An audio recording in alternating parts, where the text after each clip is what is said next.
Imagine you've been teleported into a terrifying Minecraft dimension where literally everything wants to kill you. This is the Between Lands, and I'll be surviving the next 100 days inside of this dimension. And in order to escape, I'll need to acquire a powerful set of armor, weapons, and tools, and defeat the 4 bosses that rule over this place. Will I be able to survive and escape? Watch till the end to find out.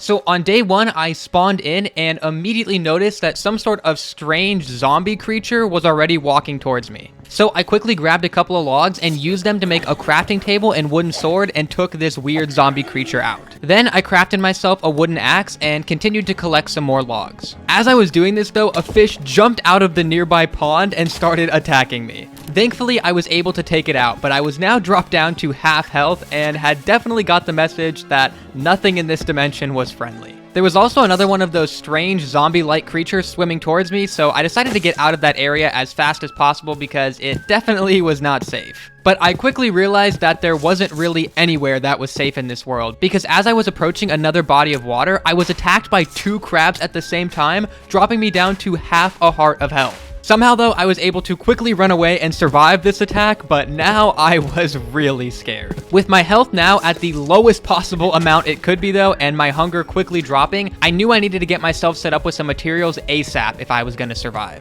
I figured my best bet would be to start mining and try and collect some stone and coal for a furnace and fuel. That way I could cook up some food to regen my hunger and start healing. And after doing a little bit of mining, I tried to craft myself a set of stone tools, but it seemed that that recipe didn't exist in this world, so I was gonna have to stick with my wooden tools for now. Eventually though, I mined into some sort of yellow ore called sulfur, which I assume was the equivalent of coal in this dimension. So I mined all of it up, crafted myself a furnace, and began cooking up the one singular frog leg I had managed to get so far. Obviously, this wasn't enough to fully regenerate my hunger, but it was a start. Before I went hunting for more food though, I wanted to set up some sort of home base for myself. That way, if I got into any trouble, I would have a place to run back to and hide. And based on the terrain, I decided my best bet was going to be to just hollow out one of those massive trees around the area and live inside that for a while. Since I currently only had access to wooden tools though, it was quite the slow process and my work continued on into the next day, but eventually I was able to get it all cleared out. I also set up a couple chests for storage just to keep myself organized, and then I shifted my focus to solving my hunger problem. And after walking just a couple of steps outside, I spotted a few bright blue mushrooms on the ground. And every natural instinct told me not to eat these things, but I didn't really feel like I had any other choice at this point, so I picked them up and started munching.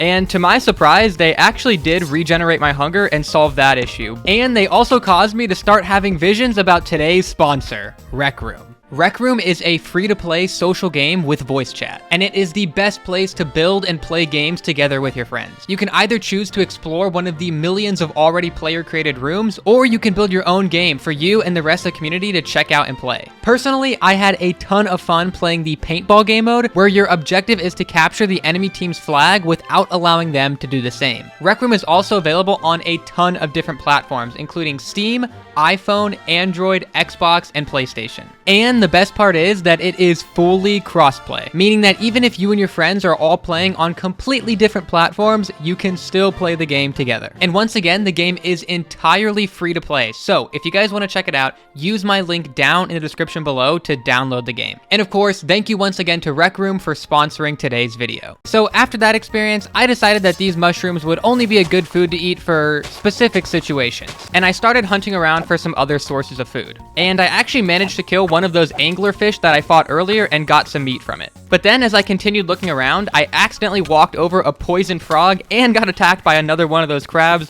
which dropped my health back down to half. So I immediately sprinted back to my treehouse to try and avoid any more trouble. When I got there though, I noticed that some sort of ghost was just waiting for me outside and making some very creepy noises. And I had a sneaking suspicion that I was definitely not ready to fight this guy yet, so I just spent the rest of the day camping out in my treehouse. And on day 3, I thought it would be a good idea to start doing some mining, because if I was ever going to be able to deal with those monsters that were waiting for me outside, I was going to need to improve my gear. So I started work on making a staircase down in my treehouse. And once I got low enough, a message popped up on my screen letting me know I had just entered the caverns, which I wasn't sure if I should be excited or terrified about that. There seemed to be a bunch more ores to mine down here though, because as I explored, I found a lot more of that sulfur and also a bit of a new ore called slimy bone. But this place place also made a bunch of creepy noises, and aside from the torches I was placing, was completely pitch black. So as you can imagine, I was pretty terrified the entire time I was down there. I did manage to make it out alive though, and was even able to craft some new tools with that slimy bone ore. But when I opened my door to check outside, I noticed a super dense fog had rolled in. So I decided to go back down into the caverns and just continue mining for the time being, because I wasn't sure what that fog meant and didn't want to be anywhere near it. As I made my way back down though, I found a new ore called Ceramite that I was able to mine using my new bone pickaxe. But I didn't get much time to celebrate, because right after that I was attacked by some bugs, which doesn't sound too scary, but once they started crawling all over my screen, I was kind of freaked out. I continued to mine for a while though, and actually managed to find a ton of this Ceramite ore. When I got back to the top level of my base though, I heard some sort of crazy noise going on outside, and when I went to look at what the heck was happening, I noticed a massive rift had opened up in the sky. I also used all of that Ceramite I had just collected to make a full set of armor aside for the boots, because I didn't have enough for those yet. Then I made an attempt to try and replenish my food supply by hunting down some of those crabs that had been harassing me earlier. These crabs must have been on some type of steroids though, because even with 3/4 of an armor set, they still were destroying my health. So I instead opted to hunt down some snails and collect their meat, since those guys didn't attack me. I came across some alligator-like creatures while hunting, but to my surprise, they seemed to be one of the very few friendly monsters in this entire dimension. The next day, I went back down into the caverns because I wanted to find a couple more Ceramites so that I could complete my armor set. While I was down there though, some rock monster rolled out of the wall and knocked me down to half health with just one hit. Pretty scary stuff, so I was definitely going to be trying to avoid those guys from now on. I also managed to find another entirely new ore while I was down here though, called octene. I wasn't quite sure yet what this was going to be used for, but it looked pretty cool. I also noticed though that my max hearts had started to decrease, and the bar above my hunger bar was at about its halfway point. I had some balls of sap in my inventory that I had collected from a tree earlier that very closely resembled this bar above my hunger bar, so I decided to try and eat a couple of those, and just like I had hoped, it replenished that bar and restored my max health to its usual amount. Once I made it back to my base, I found out that that octene ore I had just mined up could be used to make some tools, so I did exactly that. When I went to take a peek outside though, I spotted some weird flying bat in the sky. So I went back inside to craft a bow, but unfortunately didn't have the materials for arrows yet, so I had to settle for using my sword. And I eventually managed to take the thing out, but it didn't drop anything, so it was kind of just a waste of time. I did find out though that this octene sword I had just crafted was very OP, because when I was using it to fight this zombie, it set it on fire. I yet again heard another weird noise going on outside of my base, and when I went to investigate, was confronted by this horrifying specimen. I was able to kill it, but I definitely was not going to be upset if I never had to see one of those things again. And the next day, I set out on an expedition in hopes of collecting some brand new materials. First, I killed a couple of dragonflies in order to get their wings, because that was the one missing ingredient I needed to craft some arrows. I also killed one of those alligator things that I had come across earlier just to see what they would drop. And as it turns out, they're actually called lurkers and drop their skin. I also did some more caving and found enough octene to craft myself a shield. When I equipped it though, I noticed it blocked a pretty large part of my screen, so I decided that I didn't really want to use this thing too often. Even more importantly though, I was able to craft those Ceramite boots, meaning I now finally had a full set of armor. And after this zombie nearly broke down my wooden doors, I decided it might not be a bad idea to use the extra Ceramite I had gotten from the trip to make some sturdier ones. I also decided to make a big ladder down into the caverns because the staircase I was using now was really annoying and really slow. And once I finished this ladder, I was super happy with it. Not only because it was a much faster way to get down, but because I had also managed to make it go to an even lower part of the cavern, which I hoped would help me find some new rare ores. I also realized that my current food situation was pretty drab, considering the fact that I was pretty much exclusively on a snail meat diet. So I decided to spend a day just roaming around on the surface looking for some new and interesting crops that I could potentially add to a farm. And once I had found what I considered to be a decent variety, I began the work on actually setting up the physical farm itself by just throwing down some fences and torches for lighting. And during all of this traveling around I had been doing, I noticed that anytime I needed to swim through the water, it was a very slow and painful process. So I made myself this nifty little rowboat that was a bit difficult to learn how to control, but would definitely speed up the water travel. And as I was still learning how to maneuver this rowboat, rowboat, I spotted a huge tower off in the distance that I didn't feel ready to go venturing into just yet, but at some point in the future, I was definitely gonna go back there.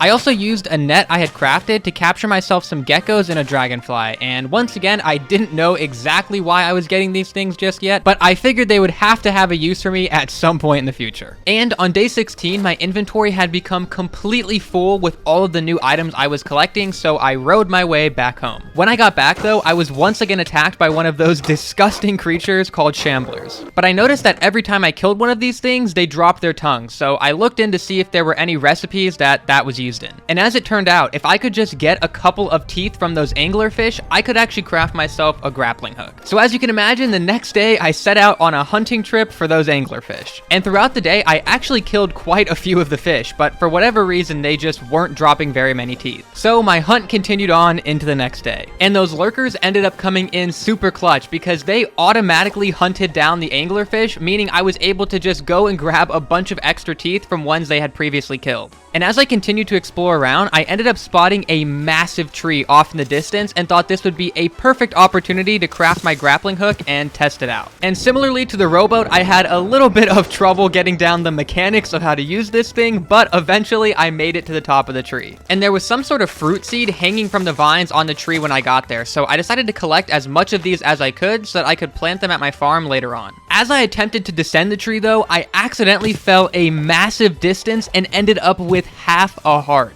Definitely needed to be more careful with the grappling hook in the future. And after that near-death experience, I felt like I had had enough adventure for one day, so I traveled back home. And the first thing I did when I got back was grab some volar pads I had up in my farm as decorations and converted them into a kite, which as you can see here would hopefully solve my problem with descent if I decided to use that grappling hook again in the future. I also got to work on setting up and filling these compost bins in my farm, because in order to plant the seeds I had just gotten from the big tree the day before, I would first need to generate myself some compost. Thankfully, making compost was not a super complicated process, and the next day I already had some and was able to plant those seeds. And at this point in my journey, I was starting to feel pretty confident and thought it was about time I take on my first boss of this dimension. My current armor set was pretty beat up though and kinda low on durability, so I first went and mined a bunch more Searmorite and crafted myself a new set. And then I went out to hunt down my first boss, the Chiromaw Matriarch. On the way there though, I hunted down some more anglers for teeth again because, as you'll see in a second, arrows were going to be kind of important in this fight. When I arrived at the boss's location though, I noticed that the actual nest was towering above my head, but I had already committed to fighting this thing, so I began making my way up. As soon as I reached the platform though, before I could even get my bearings, I was suddenly swarmed by a bunch of those swamp zombies. So I quickly boxed myself in a corner to avoid the gaze of the matriarch and took out these zombies. That way I didn't have any distractions during the actual fight. And after finishing off the last one, I peeked my head out, and not even a second later, the matriarch swooped over and began attacking. I tried to angle myself in the corner to prevent it from reaching me, but then it flew in and picked me up with its claws. I was able to hit it a couple times and force it into dropping me and clutch with my volar kite to avoid any fall damage. But it almost immediately picked me back up again, and this time I wasn't quick enough with my kite and dropped down to half HP. Then it grabbed onto me again and attacked me while it held me, dropping me down to a heart and a half. And then it dropped me off of the side of the cliff, forcing me to quickly clutch with my kite once again. If I had just been a second slower, I was probably dead there. Clearly, this thing was way too powerful for my current gear level. But I had spotted the matriarch's nest up there and thought I saw something pretty interesting inside, so I had a plan. I made my way back over to the island and built my way up once again. I then started sneaking over to the nest to see if I could get my hands on some of the things inside. As I was only a block or two away though, the matriarch swooped in again, picked me up, and dropped me, putting me right back down to 2 hearts. But using my kite, I was once again able to glide out of the situation and avoid death. I was determined to loot this nest though. So I built my way back up once again, and this time when I got there, the matriarch was nowhere to be found. And when I took a peek inside the nest, I saw what appeared to be one of the matriarch's eggs, so I used my net to grab it. There was actually a second egg in the nest, but I wasn't able to get my hands on it fast enough, and I was super worried the matriarch was going to be extra aggressive now that I had taken one of her babies. So I threw on my volar kite and got the heck out of there. I spent the following day just traveling back home with the egg, and when I returned, I decided I wanted to make a little incubation room for it to hatch in. I started out by just making a mossy stone outline for the walls, then dug out the floor and replaced it with some limestone so it looked a little bit cleaner. and capped everything off with a glass roof to let some light in for the hatchling. And I've got to say, considering the fact that I think I am a terrible builder, I don't think this room turned out too bad. And it seemed like the egg itself was pretty happy here because almost immediately it started wiggling around a little bit. I wasn't sure if it was going to take a really long time for this thing to hatch though, so in the meantime, I decided I would go caving in that deeper layer I had access to now to see if I could find some new ores. And right off the bat, I found something called Scariest, which I had no idea what it was used for, but it was new, so that was kind of cool. And the next day, as I continued to explore the caverns, I found another new ore called Valinite, which this one I knew could be used to create the best armor in the game and was essentially the equivalent of diamonds. I continued to look around to see if I could find some more of this because obviously it would be awesome to have, but I ran out of food before I could find any, and these lower parts were absolutely terrifying, so I went back up to my treehouse. And when I got back up and went to check in on the incubation room, I noticed that the Chiromaw baby had actually hatched out of its egg and was now asking for a gecko as some food. Thankfully, I had caught one of those earlier, so I fed it to him and he seemed pretty content. I assumed this guy was going to continue to want more and more food though, and I personally was also out of food, so I decided it'd be a great opportunity to go out and hunt for both myself and the baby Chiromaw. So I spent the next day killing some snails to gather some meat for myself and also capturing some geckos and dragonflies that I assumed the Chiromaw might be interested in. When I finally made it back at the end of the day though, this picky eater was demanding I give him a frog leg, which I had not gotten during my day of hunting, so it was time to go back out. After hunting down and feeding him his frog leg though, I noticed that my white pear plants that I had gotten from that big tree earlier had finally grown, which was awesome because it gave me access to some new types of food that I was in desperate need of, including the pear itself and, surprisingly, a donut. The next day though, that picky Chiromaw baby got even pickier, because this time he wanted me to give him a snail egg, which is way more complicated to get than it sounds, because it would require me to go kill a sludge creature to get some sludge balls that I could then in turn use to breed 2 snails and get a snail egg. And to make matters even worse, the biome that these sludge creatures are found in requires a special type of boots called rubber boots to even walk on. So my first mission was to find a rubber tree so that I could get these boots. Anyways, after an entire day of searching for this rubber tree with no luck, I finally managed to find one on day 34. And I also found this giant toad that I was pretty sure I could tame as a pet. Unfortunately though, I didn't have the food he wanted on me at the moment, so I would have to come back to tame him later. But I attached my bucket to the rubber tree and started filling it up. In the process of waiting for it to fill up though, a thunderstorm started and I nearly got struck by lightning. And as if this little stretch of days here wasn't bad enough already, when I got home, I found out that that one bucket only gave me 3 rubber balls and I needed 4 for the boots. So the next day, I sailed all the way back to that rubber tree and started filling my bucket again. This time though, I brought some dragonfly wings with me, which are that toad's meal of choice, but he was a very hungry boy because even after giving him all of the wings I had on me, he still was not tamed. I was determined to tame this toad though, so I hunted down some dragonflies to get some more wings while I waited for that bucket to fill. And this time I had enough and was able to tame the toad. And I gotta say, I think it was worth the grind because riding this guy around was awesome. And by this time my bucket was once again full of rubber, so I grabbed it and rode my toad home. And after smelting the bucket to solidify it, I got 3 more of those rubber balls and finally was able to craft those rubber boots. I realized though that when I brought my new pet toad into my base, I had completely trapped him in here now and there was no way I could get him out at the moment. So I spent the next day just making a couple alterations to the design of my base to try and better accommodate him. But he was quite the big boy, and even after going through all that trouble, I still had not been able to create a good way of getting him in and out of the base easily. So for the time being, I decided to just use a bit of a scuff solution where I would temporarily place some blocks down.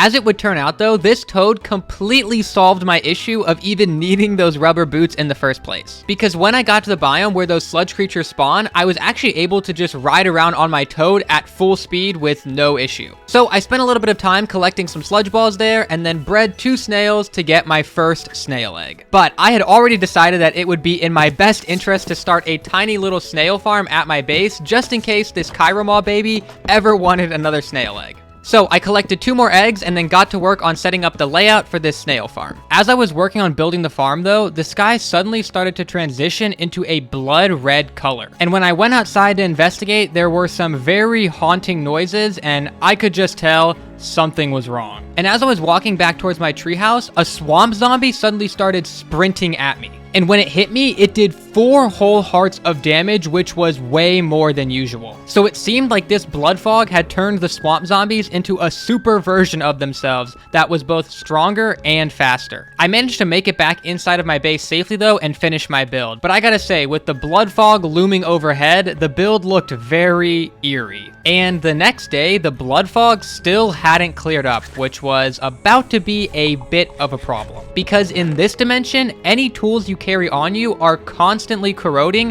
which lowers their effectiveness. And my tools were currently super corroded, and as part of the process to fix them, I needed to go outside and get some swamp water. But that meant that I was likely going to be confronted by a horde of swamp zombies.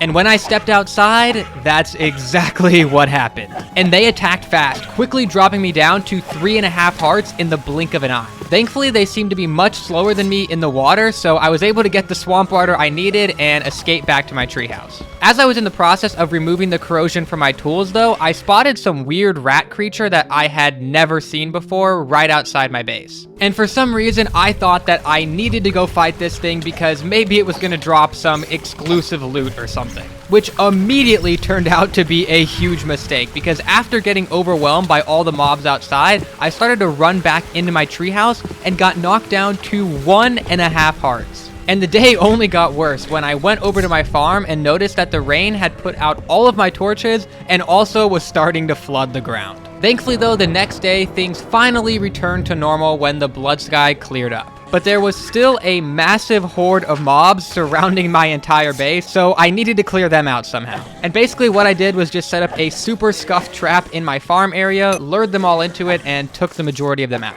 But the action was really only just getting started, because now it was time for me to head out to take on my first real boss of this dimension, the Primordial Malevolence. And unlike that Chiromaw Matriarch that I challenged earlier, this was a real boss, one of the 4 that ruled over the Betweenlands, which meant that if I wanted to escape this place, I would need to take it out. So I spent the day traveling to the White's Fortress, which is where this boss was located. Reaching the fortress was only just a start though, and now the real challenge began as I attempted to climb up it. First, I encountered a guardian that somewhat resembled a blaze, but these guys shined bright green and shot out multiple fireballs at once. I was able to use my shield to pretty easily block the attacks, and then went in with my sword to take it out while it was on cooldown. And finally, I broke the spawner so that I wouldn't have to deal with any more of them. Then, as I was looting one of the chests in the fortress, a poison cloud suddenly overtook me, quickly dropping me down to 2.5 hearts. And as I attempted to eat and heal up, it flew to me again, this time dropping me down to 1 heart. At this point, I went into full panic mode and quickly ran up the stairs to get to the top of the tower and blocked it off so that the cloud couldn't chase me. Then I threw on my kite and flew like 50 blocks away from the fortress just to get away from all that so I could heal up for a little bit. I actually even ended up taking a pit stop at my base just to cool down a little bit and also to drop off all the loot I had gotten from the tower so far. On the way back though, I tested out a weapon I had gotten there called the Hag Hacker on one of these swamp zombies. And let's just say it was pretty OP on these guys. But it seemed to do pretty much no damage at all to anything else, so I guess it was some sort of specialized weapon for that one mob. When I eventually made it back though, I finished climbing to the top of the tower and started to walk into the central room. And I got poked by some spike traps on the ground a couple of times before I managed to hop over to a safe blue block. When I looked up though, there was a target on the ceiling in each of the 4 corners that looked like it should be mined, so I got to work on doing that. And after mining the final one, a blue light flashed in front of me and dropped a sword on the ground called the Shockwave Sword. And when I right-clicked on the ground with this thing, just as the name implied, it sent a shockwave forward. And as I climbed the final staircase of the tower, I encountered a sign that said only the sword keeper may enter. I guess that was me now though, so I walked forward and an eye suddenly appeared in front of me and teleported me to fight the Primordial Malevolence. And right when the fight began, the Primordial Malevolence summoned in a wight, but thankfully using the Shockwave Sword, I was able to quickly take it out. Then I tried to use my bow to get a shot in on this boss, but for some reason when it hit it, the damage reflected back onto me. But then it shot me with a green orb that I was able to catch and reflect back at it. And when it hit, it seemed to remove part of its shield and I was able to attack the boss through the gap. So it seemed like the key to winning this fight was to use these green orbs to slowly chip away at the boss's shield. And after reflecting the second green orb back at the boss, I was able to get in a ton of damage while it was stunned. I stunned it again, but this time it spawned a white as well, which prevented me from getting in very many hits. I continued to slowly chip away at the boss's health, but once it reached about the halfway point, it started using a new attack that would spam blue orbs at me, and I had to try and dodge them. There were so many though that it was almost impossible to dodge them all, and I ended up getting hit by a few and dropped down to 4 hearts. After hitting it with a couple more green orbs though, it had lost nearly half of its shield, and while it was stunned, I was able to get in a ton of hits. I was low on health and starting to run out of food though, so I needed to finish this fight quickly if I wanted to survive. After the next green orb hit though, I was able to shred through the boss's HP, dropping it down to about its last 5%. And now with more than half of its defenses gone, I was able to just keep jumping up in the air and slowly chip away at the remaining HP. And eventually, I landed the final blow and defeated the Primordial Malevolence. The boss dropped a ton of XP and also an item called the Ring of Recruitment, which sounded very, very interesting. I spent the rest of the day traveling back home, but then when I got back, I tested out this new ring on a lurker and was able to convert it into essentially a minion that would do whatever I told it to. But in order to keep a mob as a minion, I would have to constantly use XP levels, so I stopped for now. When I took a peek into my inventory though, I saw that my armor was super beat up from the fight, so I figured now was the perfect time to start converting to Valenite armor. I only currently had enough to make a chestplate though, so I decided I would go mining for the rest of the set. And this mining trip was pretty insane because in the span of just one single day, I managed to find a total of 19 more Valenite, which was more than enough for the rest of the set. I did end up getting lost though the next day as I tried to escape the caverns and got soaked in some crazy decay water that completely wiped out my sap bar. Thankfully, there were no mobs around me at the time, but that was definitely something to stay away from because I would essentially be a one-shot if there was a mob around. And when I finally made it back home, I crafted myself a full set of Valenite armor, but decided to stay away from the sword because it was no better than that shockwave sword I had just obtained. There was also a shield I could get, but I was currently 2 Valenite short, so I went back down into the caverns and quickly found a vein of 8, so that was more than enough. And this day just kept getting even better because when I made it back up to my base, my baby Chiromaw finally hatched. And I had spent a lot of time and resources nurturing this little guy, so I thought he needed a name. And I ended up going with Chris, because I thought Chris the Chiromaw rolled off the tongue pretty nicely. I also found out that if I put this guy on my head, I gained the ability to double jump, which was pretty awesome. Then I made myself that Valenite shield, and I was very happy with it because unlike that Octane shield from earlier, this one did not block like half my screen. And since I had found such a large vein of Valenite, I actually had a lot extra, so I also made myself a pickaxe. With all this new OP gear though, I was feeling pretty dang powerful and decided to go back to that battle tower I had seen before and take on the challenge. When I made it into the first floor of the tower, I was swarmed by a bunch of termites, but with my new shockwave sword, I was able to pretty much 1 or 2 shot every single one of these guys, so it wasn't really an issue. I also broke quite a few loot pots that were in this area and managed to get surprisingly good loot from them. As I continued to ascend the staircase, I walked into a room that had a Chiromaw spawner in it. But once again, this shockwave sword managed to just shred every single one of them, and it was no problem. The next level though had one of those weird green blaze spawners, and this one caused me some problems. Because while dealing with one of these guys at a time was not too difficult, dealing with 3 of them all shooting like 5 fireballs apiece at you, it did some damage. But by utilizing my new Valenite shield and just slowly taking them out one at a time, I was eventually able to clear the room and kept advancing. The next level had a white spawner in it that I immediately broke, but it still had time to spawn 2 whites. And just those 2 alone were nearly enough to take me out, and I only survived the encounter with 2.5 hearts. And then I climbed to the final floor. And before I even got all the way up, I spotted a white spawner to my left, which I knew to break immediately. Then I used my specialized axe to one-shot all of the swamp zombies and tried to lure the whites down the staircase so that I could have an easier fight with them. They didn't really take the bait though, so I ended up having to fight them on the top, but surprisingly, I was able to hold my ground pretty well, and they didn't cause me nearly as many issues as those previous 2 did. So I finished looting all the pots and chests that were on the top of this tower, threw on my bowler kite, and flew to safety. And when I got back, I decided I wanted to take my toad once again to go farm some more of those sludge balls because I had kind of been neglecting my snail egg farm. While we were there though, some strange mummy thing rose out of the ground, and at first it didn't seem too intimidating, but then it let out a huge scream that completely paralyzed us both, and it started sprinting super fast towards us. Luckily my toad was fast enough to get us out of there in time, but that was a little bit too close for comfort, and I definitely wanted to avoid those things if at all possible. I also decided that if I was gonna name my Chiromal, this toad deserved a name as well, so I decided to go with Todd the Toad to kind of stick with the theme of alliteration. And I guess I must have just been in some sort of animal-loving mood that day, because the next morning I decided to start on my zoo project. There weren't a ton of unique creatures in this dimension that I'd be able to capture, but there was enough that I would have a decent variety, so I spent the first couple of days just collecting unique building blocks. That way each little room in the zoo would look different. Then when I actually began building, I started off by creating a room for my toad. Partially because I thought he was the coolest creature, so I wanted him to be shown off first, but also because I desperately needed an area that I could easily get him into and out of, because right now it was a total mess. Then I created a little bug area that I could place any dragonflies or fireflies that I captured into.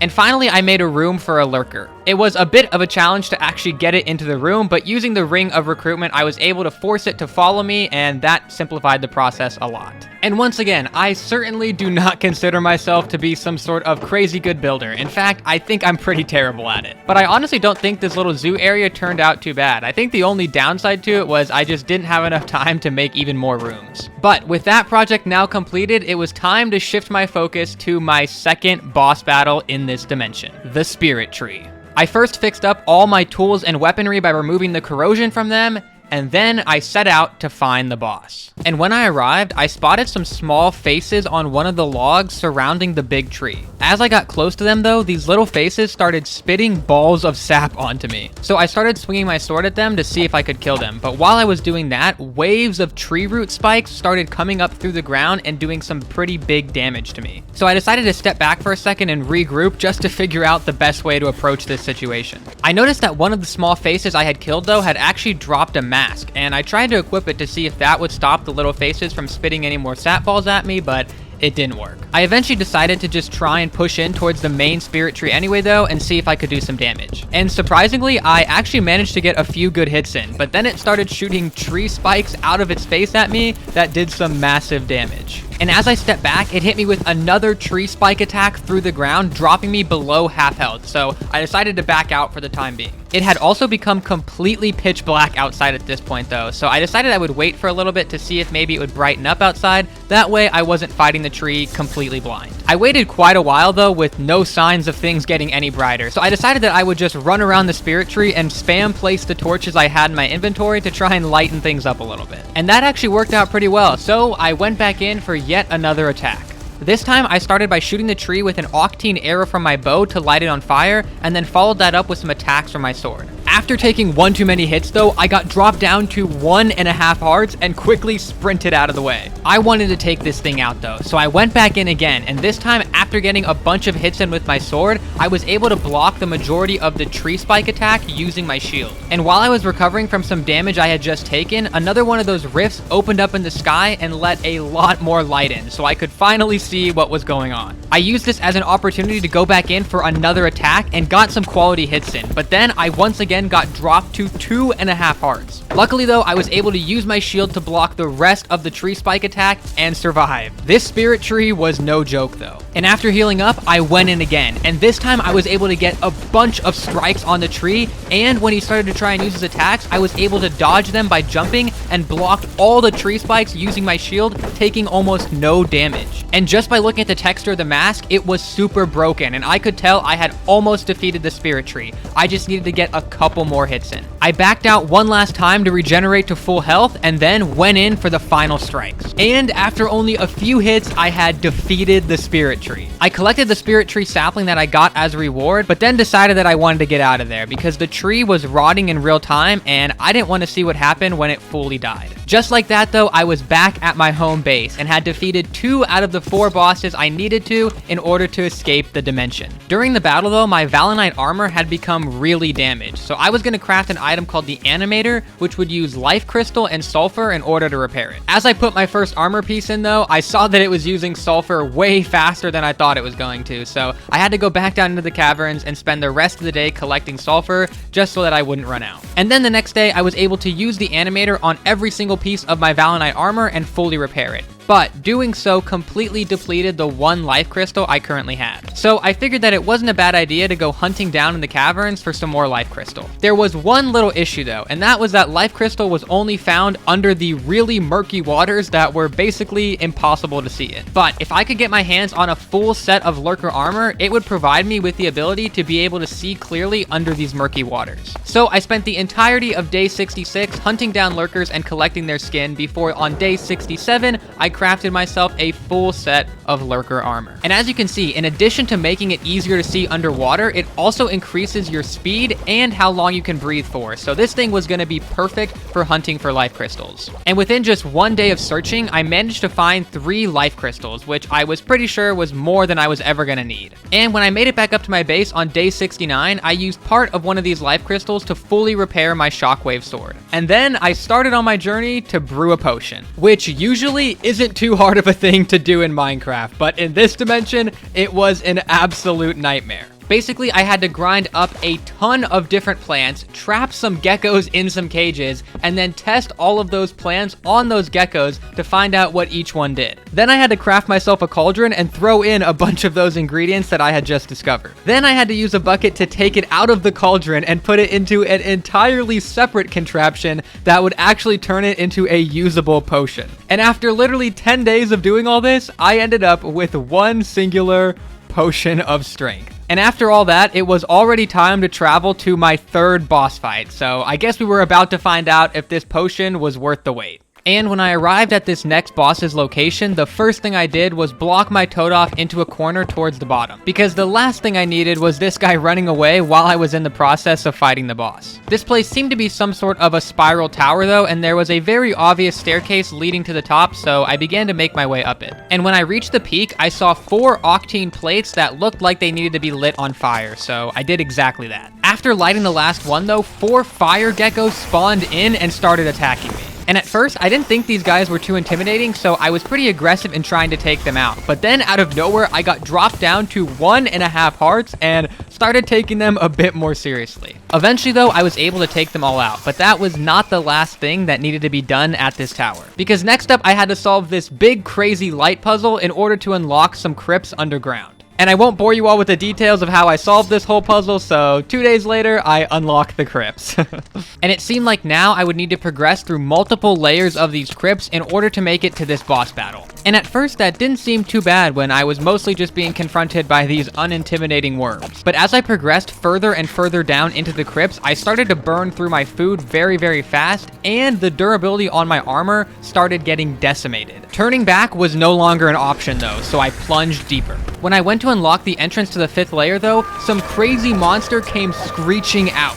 And at first, I thought my best bet was to try and just kill it, so I started swinging my sword. But within seconds, I had been dropped to half a heart of health and started sprinting away. I was literally 1 hit away from losing everything in this hardcore world. I had to get down to that next layer though, so after healing up as much as I could, I went back to take on that creature. And somehow in total darkness, I was able to kill the monster and it let out a terrifying screech. In the corner it had knocked me into though, I saw some huge axe lying on the ground, and when I picked it up and looked at it in my inventory, it seemed to be really strong. I continued to progress through the crypts for the rest of this day though, and finally on day 86, I arrived at the final layer. My Valenite helmet had completely shattered at this point, but luckily one of the pots I had looted along the way had dropped a bone helmet, so even though it wasn't as good, I at least had some replacement. Then after making my way down the ladder and into the pit, I saw some big machine in the middle, and I figured out that if I continuously shot each side of it with my bow, it would slowly lower it closer and closer to the ground. And eventually I got it all the way down to the bottom and it exploded into a pile of XP. When I went to go collect the XP though,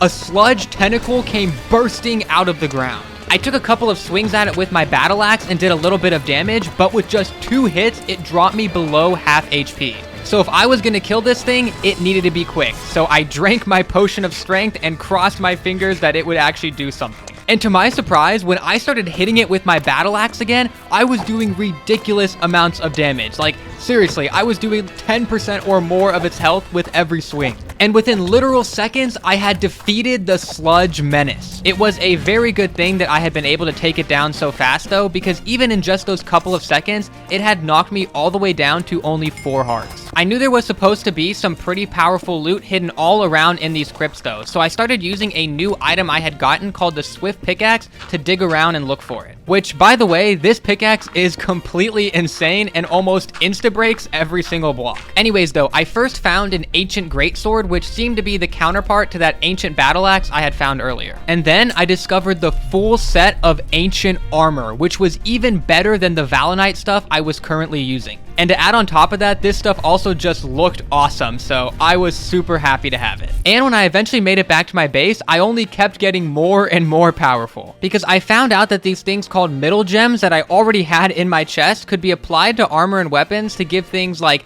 extra chance to heal or even chance to cause extra damage. So obviously I applied these things to my entire ancient armor set and also my 2 new weapons. To be honest with you though, I felt pretty dumb that it took me this long to figure out what these things were, because I could have probably avoided a lot of near-death experiences if I had just realized that sooner. And now I was just about ready to start preparing to take on the final boss of the Betweenlands and escape this dimension. But first, it was time for some unfinished business. Because if you'll remember, all the way back on day 25, I took on the Chiroma matriarch, but failed to take her out. But now I was gonna take my toad and go finish this job once and for all. So I made my way back to the location of the nest. Suddenly though, as I was blocking off my toad so he wouldn't escape, the matriarch swooped in and picked me up to start attacking me. But this time my new armor and weapons were way too powerful for her, and with just a couple hits, I took her out. I had finally gotten my revenge. And she also dropped this cool item that would shoot out barbs 360 degrees around my player. Of course, my business here was still not yet complete though, cause I wasn't just gonna leave the remaining babies hanging up there with no mother. So I built my way up to her nest and grabbed the remaining eggs. As I was getting ready to leave though, a lightning storm started, which made for an amazing opportunity. So I threw one of the eggs I had just collected into a spot where lightning was about to strike and created a lightning Chiroma egg, which, as you'll see soon, is pretty crazy. On the way back to the treehouse though, me and the toad both fell into a pit, and in the process of me trying to get him out of the pit, he somehow suffocated in a wall. After all of our journeys these past 91 days, Todd the toad had died. Or had he? Because from one of the boss fights, I had picked up a ring that would actually allow me to revive dead pets. So when I made it back home, I placed the ring in the animator and Todd the toad was back to life. It was good to have him back, and I was definitely going to be more careful about jumping over pits with him in the future. While I was here, I also placed down the 2 baby Chiroma eggs, and then over the next couple of days worked on both making sure to feed those babies and also to begin preparing the bait for my final boss battle. And on day 95, both of the baby Chiromas finally hatched. And the lightning Chiroma looked just as awesome as I had hoped it would. And as if that wasn't enough, while it's on my head, it'll actually shoot lightning bolts at any enemies I'm fighting. But with those 2 taken care of, it was time for me to go journey to get the last piece I needed to finish this bait for the final boss. And unfortunately, this journey was going to be too dangerous for any of my Chiromas and even too dangerous for my toad, because I was going on a hunt for a tar beast. And basically, if you get too close to a tar beast, it sucks you in and one-shots you, so your only hope to survive